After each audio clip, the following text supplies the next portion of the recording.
Nouvelle leçon de terminale S, nous voyons maintenant une généralisation des lois de Kepler au cas de la Terre. Nous avons étudié les lois de Kepler en considérant le Soleil comme astre attracteur. Il faut comprendre astre attracteur comme objet massique qui se trouve au foyer des ellipses, ellipses qui sont les trajectoires des planètes qui tournent autour du Soleil.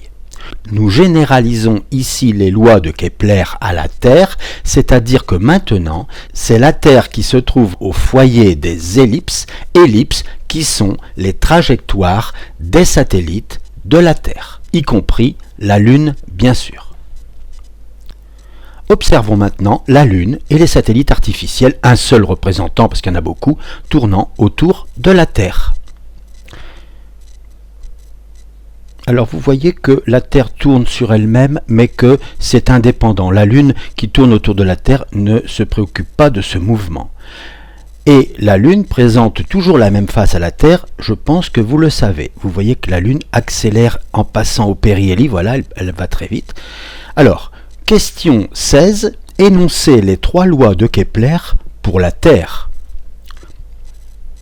Alors, la première loi de Kepler, la loi des orbites, eh bien la Lune et les satellites artificiels décrivent des ellipses dont la Terre occupe l'un des foyers.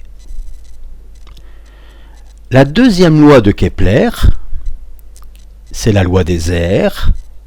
Eh bien tout simplement, le segment Terre-Lune ou Terre-satellite artificiel balaie des aires égales pendant des durées égales. La troisième loi de Kepler,